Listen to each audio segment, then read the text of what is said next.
there's no innovation Right. when you're locked into one channel because you know it works. You just keep doing that thing versus finding a lot of innovation around that thing when you can start to spread a little bit. Does that mean you ditch the niche? No, you don't do that. The reality is, though, that if you can still step outside of that from time to time, there are times that we don't work with an ideal client.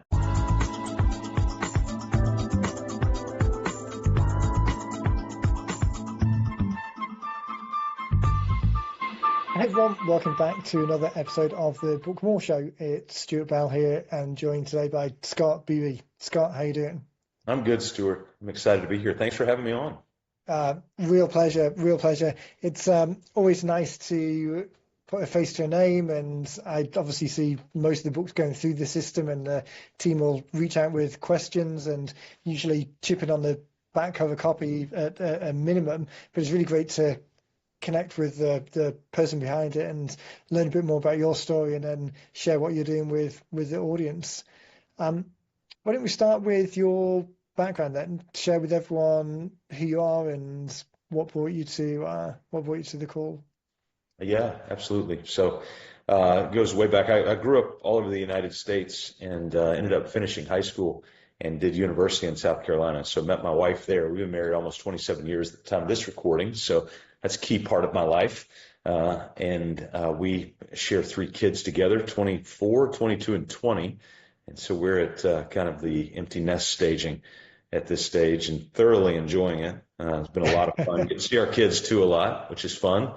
Still have to, well, one's about to graduate university here in a couple of weeks. We've got one out and one is a rising junior. And so it's our world.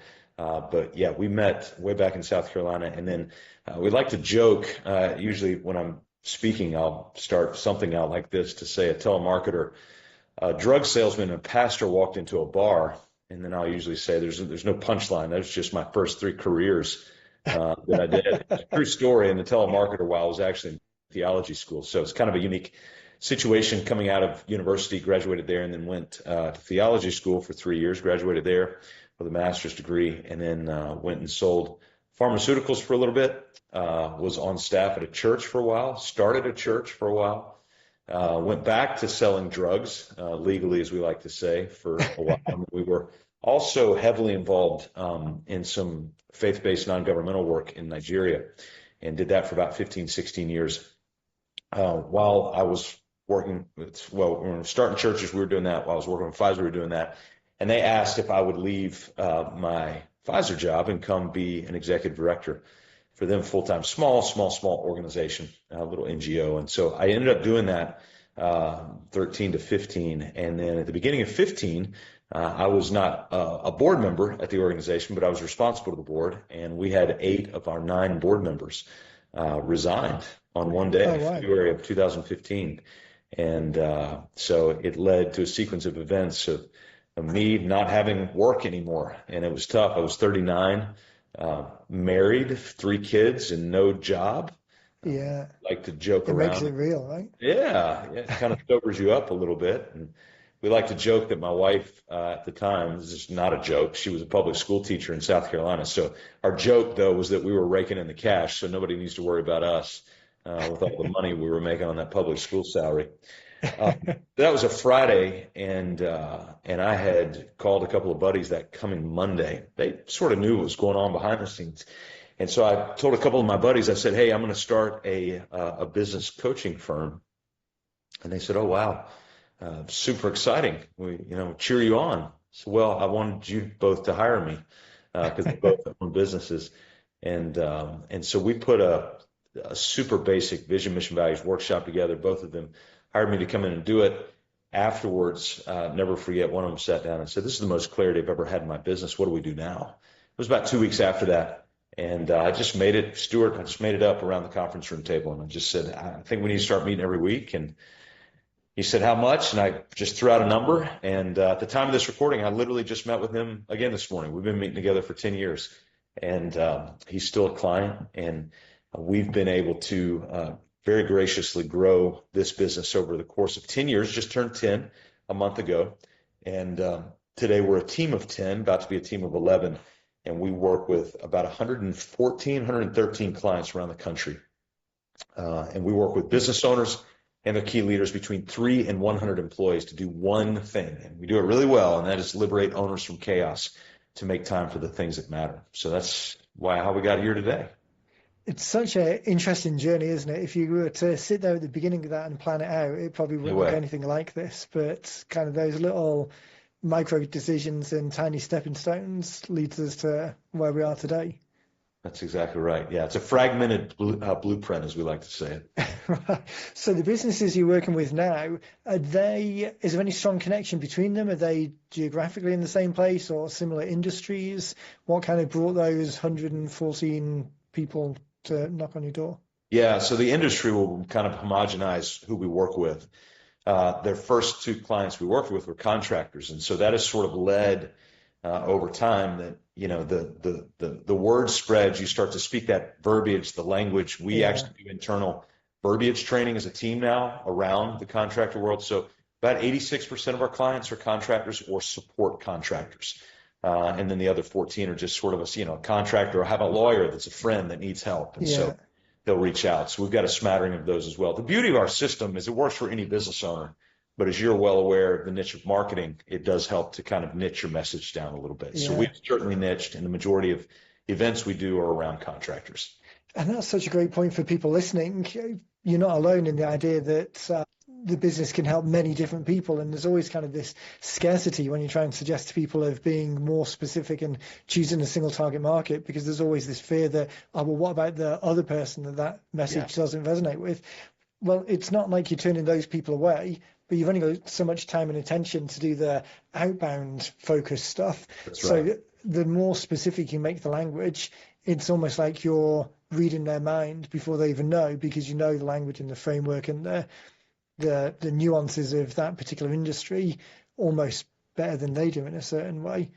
Have you found that in the outreach type stuff, the fact that it is very contractor focused, that the language resonates, and you were talking now about verbiage language within the organization, that kind of it puts that resonance at a kind of a different level? It's really kind of getting in their heads.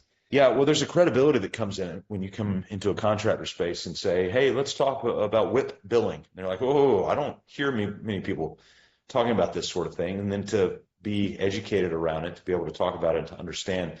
But the other thing that we found is the things that we talk about are the things that are directly connected to the pain that they feel. For us to sit and talk about, a variety of subjects is not going to grab the attention of anybody because they don't feel those pains. Those are pretty simplistic for them. But for us to sit around and talk about things like trying to 10 times your cash, like getting clarity, finding and retaining people, like those sorts of things. We found that business owners in general, we all suffer from basically 2 problems. I know it's a list of 100 or 1,000, but they fundamentally boil down to 2, and it's people and money. And so if you took all of the ills that any of the books that come through your system are written about, they're usually written about people or they're written about money. Either in that order or depending on the season. We're in an economic time right now where it might be money before people. But regardless, those are the 2 elements and the 2 challenges that people tend to sort of gravitate to and need help with. Yeah. It's so funny talking about that specificity of the language. I was just on a marketing call earlier today, kind of a mastermind group that I'm part of, and someone on there was really talking about the benefits they'd seen. Kind of, it's a group of 10, 15 marketing people. We're all in it day to day, but you still kind of forget about your own stuff and don't kind of take the time necessarily to take that 10,000 foot view that you would with client work. And someone there was talking about a similar thing in that they had, for individual campaigns, so they were talking particularly about Facebook ads, but for individual campaigns, they were going for the exercise of making sure that all of the funnel further down, so they're not just the first stage email responses, but all of the next couple of months worth of touch points for that person, that they were all consistent around the pain point that the initial campaign was talking about. Because quite oftentimes people will run ads or they'll do some outreach or do an email, and then people are just dumped in the bucket of everyone else it is generally applicable to. But having that specificity and understanding that we might have 100 messages, but the person as they're coming in, they're just seeing one at a time. It's it's really worthwhile. I imagine the same for you as you kind of the program that's universally applicable, as you're tailoring that in the language and the use cases and the examples and the exercises that you have people do. Being the credible expert in the contracting space, it just really puts that builds that rapport at such a faster level. Hmm. Yeah, and rapport in this world, especially in the contractor space, but frankly in any industry, the rapport is worth significant weight when you walk in the door. Because one of the first questions they're going to ask is, hey, do you work with people in our industry? Now, here's the truthful response. It doesn't matter. But the reality is we like to feel like that you sort of specialize in my thing. Why? It's because we Right. want to be seen. And at the end of the day, it kind of comes down to ego and understanding that. So while that is the case, we had a coach get asked last week, actually. We have a coaches meeting every Monday at 4. And so we go back, just like your marketing meeting that you're talking about. So we workshop things that we've experienced recently, and they got asked by a really unique, specific trade. There's not a lot of these, but it's a unique, very, very specific high-end trade. And they said, hey, how many others like me do you work with? And, we always kind of get paralyzed in those situations. We just want to go answer the question instead of going, oh, what's the question underneath? What's the, in our business, we call it a why drill. So imagine a why, asking the Yeah. question why, and we're just drilling down to Right. find that. That's not the issue. The issue is not, do we have all this experience with people like you? The issue is usually something at a deeper level than that. And so can I ask why that matters as to who we work with, or how many of people like you work with? Well, the truth is, the broader the scope of the industry that we work with, the more insight we'll have into your industry because we're able to get a lot out. So it's actually not helpful for us to only work with this specific type of contractor. Now, the more contractor general, yeah, that can be helpful. But the reality is it can actually be counterproductive the more isolated you are on just one thing, because you can actually miss out on a scope of other information that can help you be a little bit more creative in those things. Yeah, translating ideas from one industry to another is such a great opportunity because you don't necessarily get bogged down by the specifics and the details and all of That's right. the knowledge or the baggage that you bring it into the conversation. Being able to bridge it out is Or the edges just get dull. You don't there's no innovation right. when you're locked into one channel because you know it works. You just keep doing that thing versus finding a lot of innovation around that thing when you can start to spread a little bit. Does that mean you ditch the niche? No, you don't do that. The reality is, though, that if you can still step outside of that from time to time, there are times that we don't work with an ideal client. Our ideal client is 3 to 100 employees.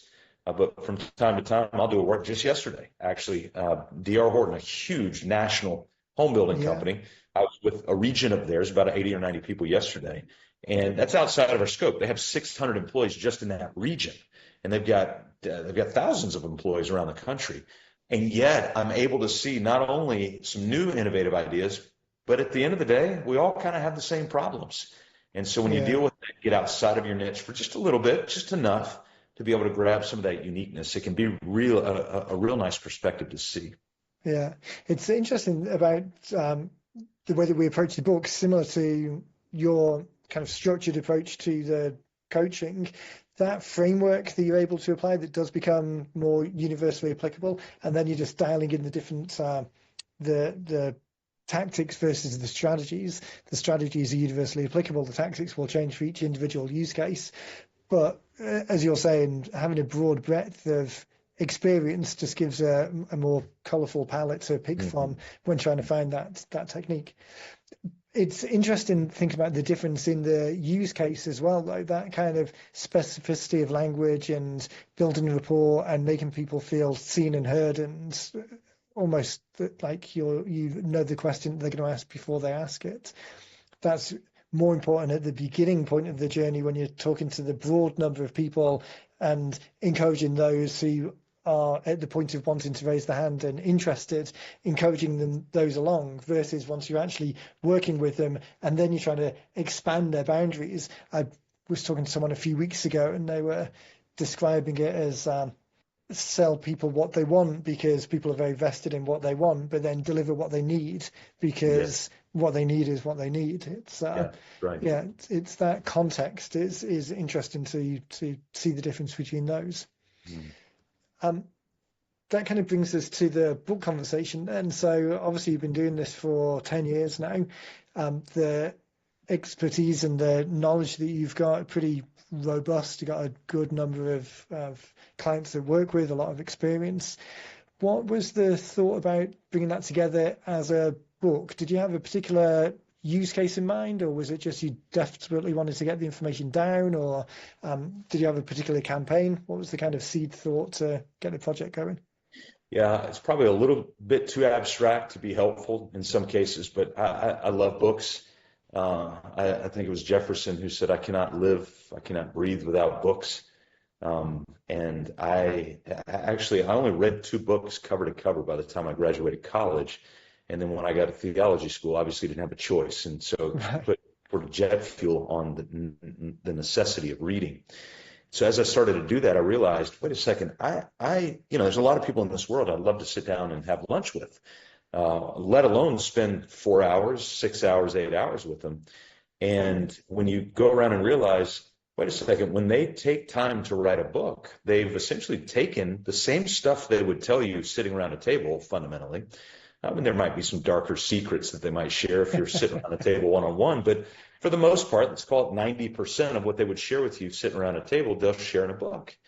And so for the cost of, $10, $20, I could sit down. Now I got to spend my time as well, but I could sit down with this person who thinks at a much deeper level around this one issue. And so, over the last few decades, I've just loved books. I've so loved books. And then I started to realize, I am stepping on the door of 50 at this point in my life, which for some is not old, for others is entirely old.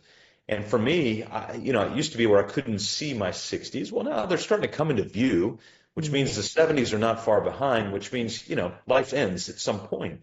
And so you think about this idea of legacy, and I know it's a little bit morbid, but the truth is, if we can capture our thoughts, man, how exciting would that be if you uncovered a treasure chest and inside was the words of your grandmother or your great grandmother in this Right. published thing? Like, that would be extraordinary to be able to see that. And just to get insight and to hear their words, to hear what they were thinking at that time, that kind of situation in life, whatever time that would have come out. So I've always had this underlying desire to write a book, more so not the skill and the discipline of writing the book is super, super helpful, but you guys help with that because I actually wrote a book before this called Let Your Business Burn, and I wrote the whole thing top to bottom.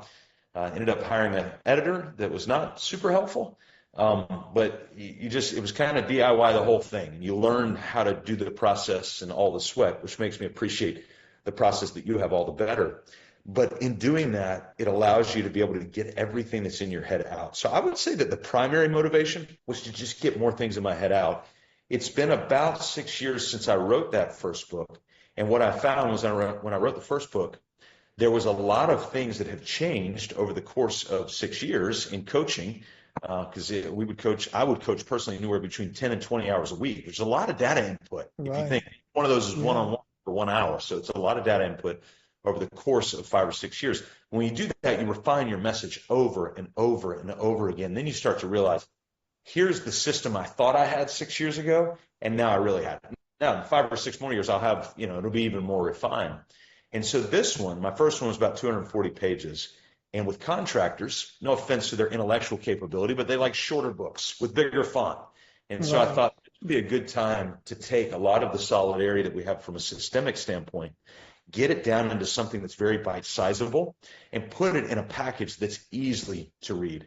And so then I came across the 90-minute book system, and I was like, if this is real, this is going to save me a lot of time.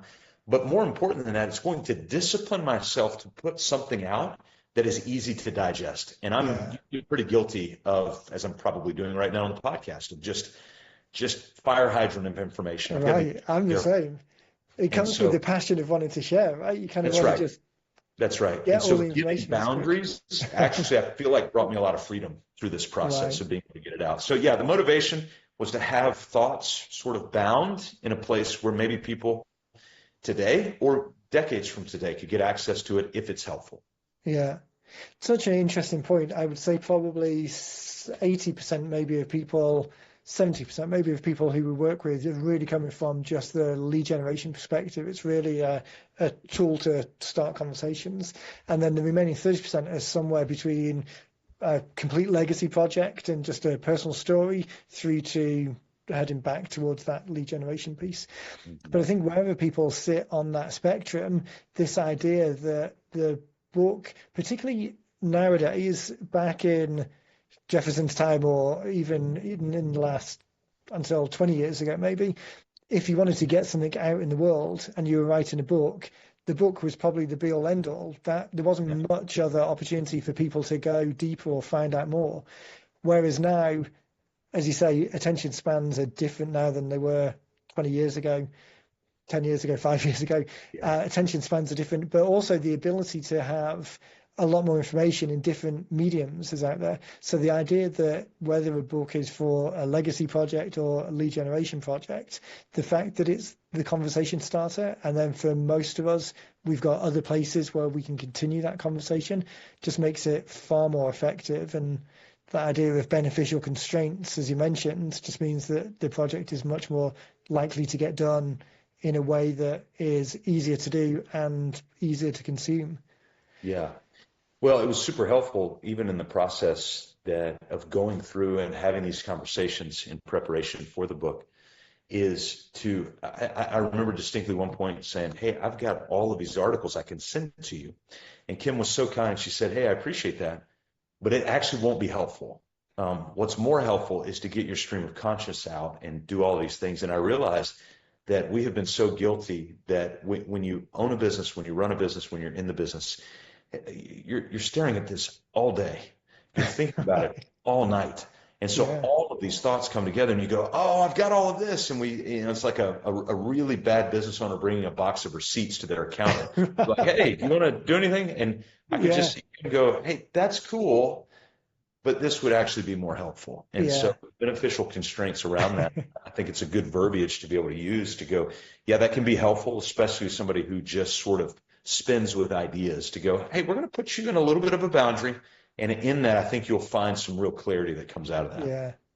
It is so much easier. I dialed into doing a little bit of competitive research yesterday. I got an email for another book company, and it was the sales letter was kind of all you need is 100 words, and then AI will take care of everything else. But kind of I was half listening to that as doing some other work, and the challenge with all of the all of the push button solutions or all of the things where you just take a whole load of stuff and dump it somewhere and hope that the somewhere takes care of it, or like you said with the box of receipts to the accountants, here's a whole lot, here's 100% of the information. Now it's your problem to refine it into something that's separating the data from the information, or creating information from data. And the same is true of books. We've got all of these ideas. Like I say, we've been in business for 10 years. We've got this huge volume of context that we bring to every single thought.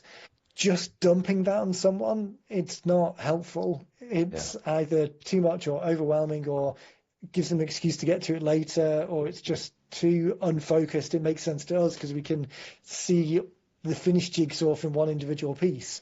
But this idea that we need to kind of spoon feed people, whether it's a teaspoon or a ladle, whatever the right amount is in that moment, but kind of stepstone them down that conversational journey and not just say, "Hey, here's everything, go at it yourself."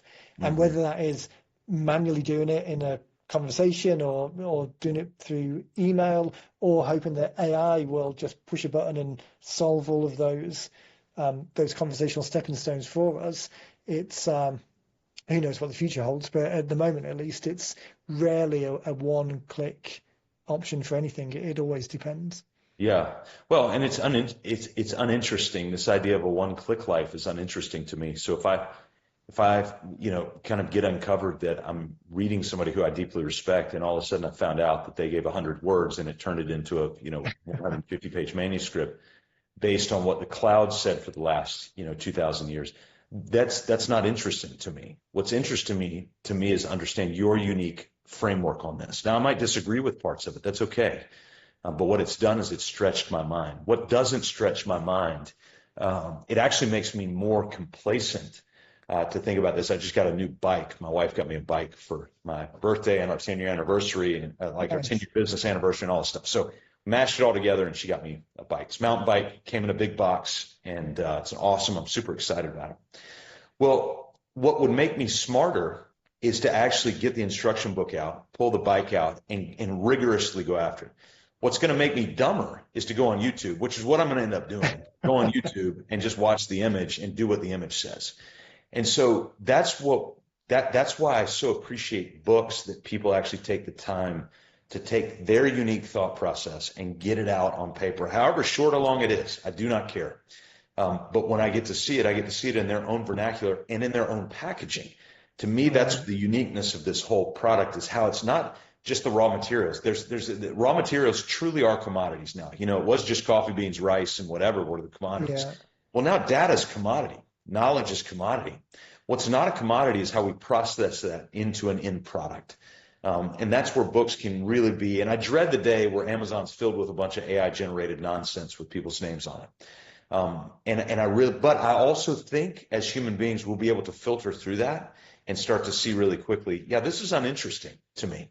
Yeah. What's interesting is the book that I just started yesterday from a Franciscan Catholic who gives a kind of a global worldview, not only critiquing the Catholic Church, but also enlightening me to these other areas around religion. That's fascinating to me. There's much of it I may not agree with, but it's still fascinating to me because it expands my mind. It goes back to what we were saying earlier on about rapport. Most of us are in businesses that aren't unique. There's very few of us that are doing, we're the only people who are doing this thing. So the difference is a kind of a qualitative review. The people who do it poorly, that's known, and you kind of want to avoid those.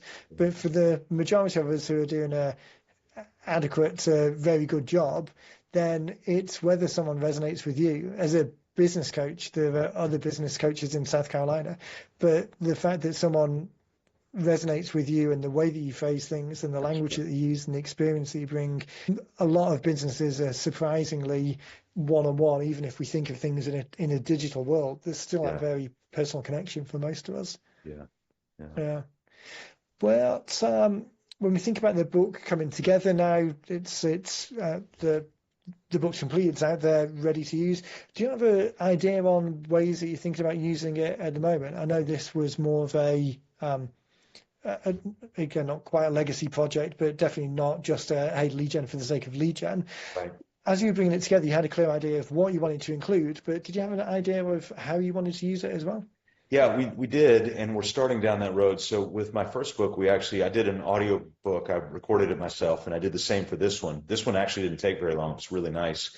And so we've got it up in all four formats. We've got hardback, paperback, Kindle, and audiobook. And when I go speak a fair amount around the country.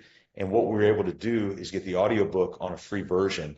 And we found a lot of contractors like to listen to books. Right. And so we've got a QR code with it. And so when we go out and speak, a lot of times we'll just give the audiobook away because in it, I'll refer to the URL that people can come back. And what I've found is it's like a really long form podcast that people will listen to.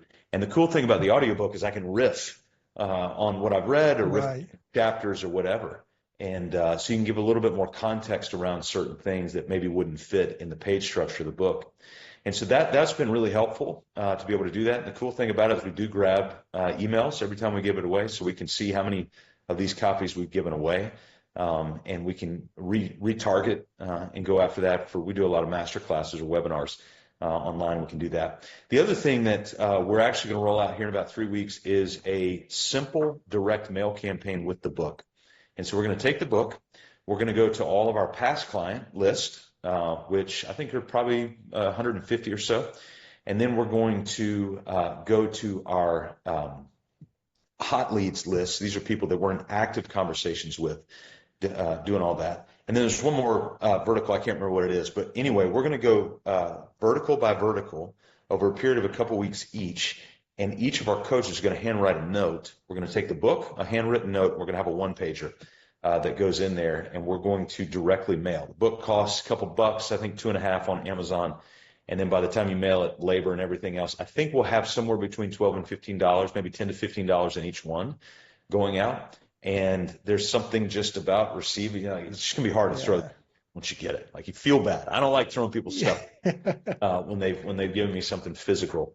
And so we think that will be really interesting. And then we'll do a follow-up phone calls and emails to the people that we send those to. So we've got that going out, and we'll keep that in. And then we'll probably run a campaign. We did a live event, had about 250 people there for our 10-year anniversary. We gave the book out to every person there. That was kind of our deadline. I couldn't believe that we got it done, but we had it all done. We had all the copies printed and everything ready to go. We actually had them about a week in advance, which was amazing to be able to send that out. And then the other thing that we're looking to do is actually encouraging our existing contractors to use the book as a book club within their business, because it's so short. If the entire business can read it, they'll start to understand how the owner thinks at that point. Yeah. And so we'll give discounted copies for things like that. Put them at $5 or something, and just ship out a box of them so that they can do book clubs with them. That's such a great idea, the book club approach, because it really is. We did, we've done a couple of books in the past for financial advisors, wealth management type people, because one of the big problems that they have is often they'll work with the mother and father figure in the family kind of as they're getting older, doing like the estate planning. But the pinch point, the pain point always comes when, okay, we've done this planning, this is what we want after we've gone, but now we've got to communicate it to the next generation. And actually they might not be happy with this, or there might be some bone of contention, or they might not understand, or it might be a bit of a fractious relationship to begin with anyway. So the legacy books of the parents about their story and their relationship with money and what's important to them was using that as the jumping off point for the conversation. So almost less about the content and more that the content was signposting conversations that they could have. So the book club idea is a fantastic way of having a similar approach, but in the workplace environment. Yeah. You can imagine a scenario where employees might feel like it's a little bit forced or rote, or we're all getting invited to this re-education workshop to talk about someone. But using the book as the framework for jumping off points about conversation, it just kind of neutralizes any of the baggage that people could bring in and use it really as a starting point for the conversation. That's a fantastic approach. Yeah. I like as well the idea that, and again, it's something I'm always trying to encourage people to do. So I love the fact that we get to talk about it as a real example, is the audiobooks. People will often ask about audiobooks, and I'm always, and again, slightly personal preference, but always suggesting people do audio companions rather than audiobooks, because just reading the exact book, okay, that's fine, but how much value are you really adding? But an audio companion, which is that adding depth and color to the individual pieces, the fact that you can communicate. I'm a slow reader, so I definitely listen faster than I read. So the fact that you can communicate that much color in the audio companion is fantastic. And then the last point you mentioned about the handwritten notes, I think I've mentioned this on a few podcasts before, but the number of times we've had strategy calls with people where they've got a known audience. So the digital copies are great for that invisible audience because they're cheap and scalable. But the physical copies with a handwritten note as a door opener to then follow up with a phone call, so much more effective, because like I say, people see it as receiving a gift. It's something different. People are conditioned not to throw books away. They'll be on the shelf for years. And we can usually feel effort. I can feel if effort has been given towards something. And a lot of times it's you might get a jar of honey. You look at the jar of honey and goes, this is a valuable gift? No, it's a jar of honey. Well, when you find out that it's my dear friend, Mr. Dada, who lives deep in the bush in Nigeria, who had to get that bottle of honey, he actually would harvest that honey himself. He then has to take it to a friend who drives it to another village so that they can put it in and ship it. All of a sudden, the value of that honey, now you don't even want to eat the honey. It's so valuable. Right. So we can feel the effort of things, even though the book itself is it's paper. It's paper and ink and all that. So the materials are commodity.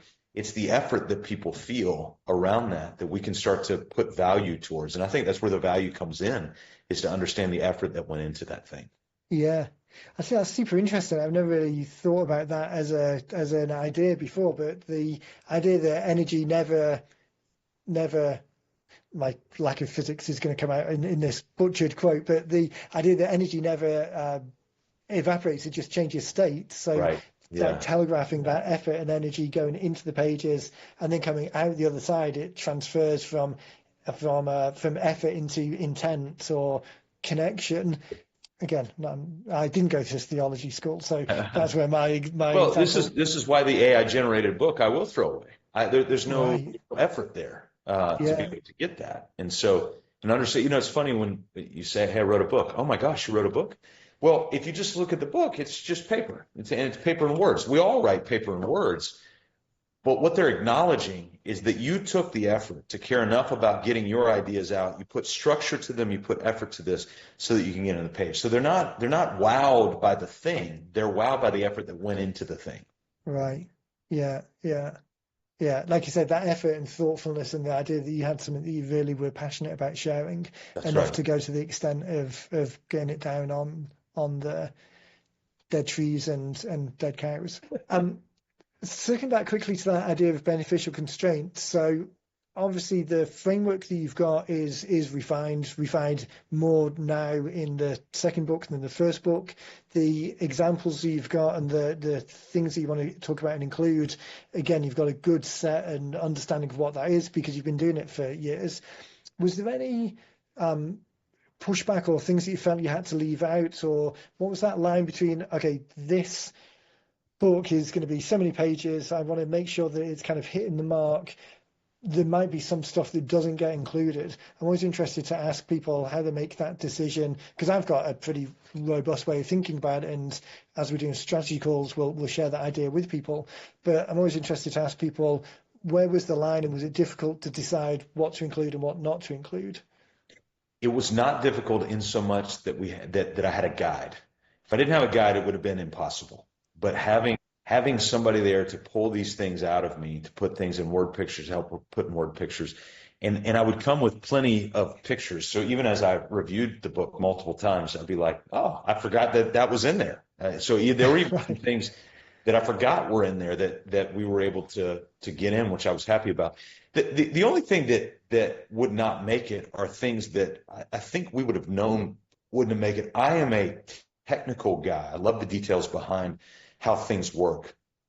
And so my first book, a lot of the book was around, hey, here's a tool. Okay, now here are the 8 steps on how to use the tool.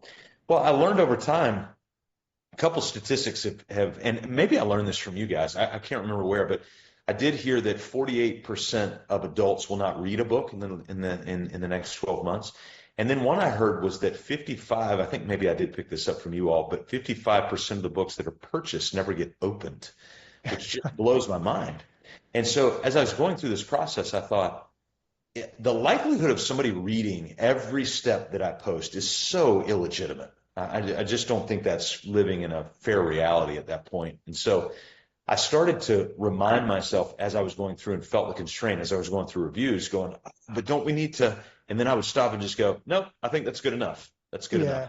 And so there's I forget the guy's name, but periodically he'll go through and he'll just say, okay, that's enough for now. And I felt like as I was going through the book, trying to sit in the seat of a contractor who's busy, he's frustrated. They're doing estimating and bidding around their kitchen table at 11:30 at night. Like they don't have time to go into a deep research. Yeah. What they have time for is to get a little snippet, find some level of insight that can sort of wake them up from this chaos and disorderly induced stupor and go, I need some help. And that's ultimately where we're trying to get to. First book, we told people all the time, hey, you can DIY this if you want to. We literally put the templates in the back and all of that. And then we realized not super helpful.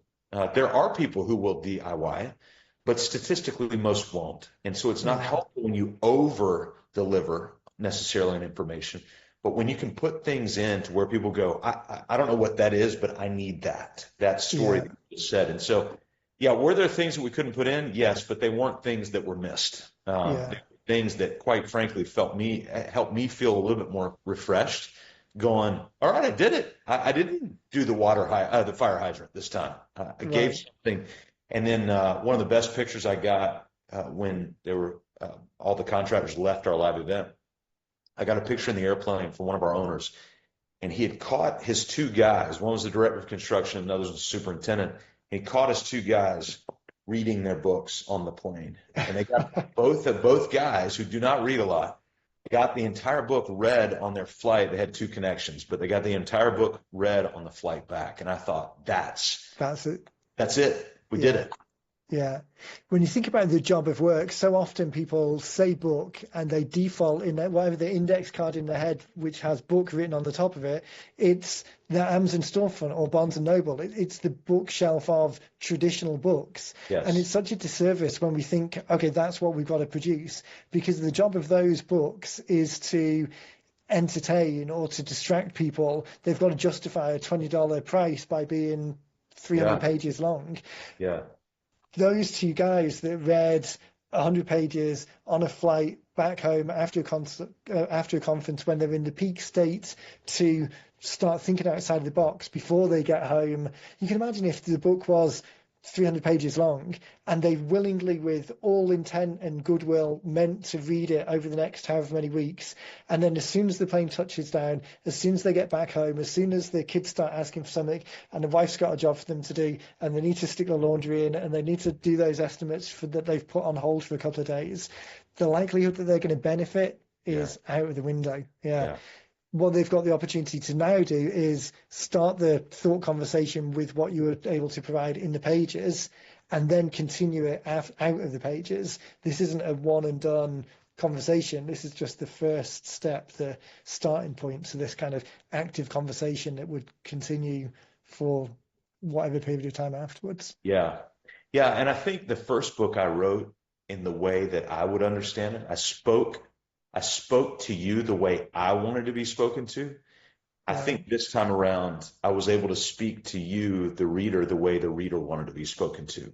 And Right. I think it's one of my managers at Pfizer used to tell us that all the time in relation to disc personalities and understanding a person's personality. So we've got to learn to speak to people the way they wish to be spoken to. And it's super helpful. And I think we did it for the most part, good stories, real stories, given just enough to where people go, I see it conceptually, but Yeah. also understanding they're never going to go do it themselves. And so, Yeah. hey, here's how we can help with that. Yeah. It is one of the biggest things that I like about the process, and obviously super biased because I created the process. But putting that aside for a moment, one of the biggest things I like is this constant idea that we've got of trying to get people into the idea of don't try and fix something in post. What we want to do is understand what the job of work is and then outline and create the plan of attack for this particular job of work so that when we can record it and content and capture the content and then edit it but not ghostwrite it, we're making sure that there's no waste in the system. There isn't some post-production magic that's going to fix all of this. What we want to do is make sure it's fit for purpose right from the start and not just kicking the problem down to future Stuart or future Scott. It's try and make it appropriate up front so that all of the rest of the process is effective, rather than this idea that a lot of people will approach a project like this. Let's get that box full of receipts. Let's gather as much stuff afterwards. And then magically some future iteration of ourselves will be able to distill it all into something that's great. That's right. But that's where most projects get hung up because it takes all of the energy to do that first part. And then we've got none of the energy for the rest of it. That's right. Yeah. I think it's a bit of a meme now that I always wrap up podcasts by kind of looking at the clock in the top corner of my screen here and saying, "Man, time flies," but it really does every episode. Wow. It'd be great if you got time down the road a little bit. We're at the kind of just in the first quarter now. Where are we? April. If we circle back later in the year and then touch base and give people some feedback on how those projects have gone in terms of getting it out there. I think that idea of the handwritten notes, I really love. The book club idea that's the first time that's come up as an idea on the podcast. So that as an idea would be really great to circle back. So if you've got time later in the summer, maybe it would be really great to have you back on and talk a little bit about how it's going. No, I so appreciate what you all have built. This is such a gift, not only to the author side of it, but to the reader side of it, to be able to distribute ideas, things that need to get out there. I think it's such a gift. And so, yeah, I'd be delighted. Yeah, that'd be fantastic. And I think everyone listening as well will be super interested as well, because it's great to get the books out there, but it's even better to get them out there and then start getting some feedback and actually see them making a difference. I want to make sure we can share with people where they can learn out more about you and what you do. So where's a good place for people to go as they listen to this?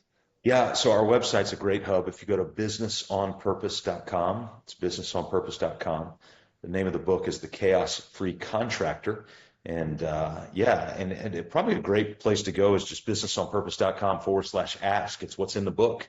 And so you could actually hop on with one of our coaches for 15. They reserve spots every week just for people that come in from the book and or our Ask website when we put it out there. And so yeah, if you wanted to hop on and ask any questions, if you're a business owner, 3 to 100 employees, that's a great way to start. Fantastic. I'll make sure there's links to that directly in the show notes. So as people are listening on podcast players, just click on the button there on the website, then they can just get straight through to it. And I highly recommend it. I really love the framework that you've got and the color that you bring to the examples. It really is a great book and well worth reading. I'll make sure there's links directly through to it. And again, just want to say thanks for your time, Scott. It's really a pleasure to get a chance to talk and dive a little bit deeper and share some of your story with everyone listening. Thank you, Stuart. Okay, everyone. Well, thanks again. We will catch you all in the next one.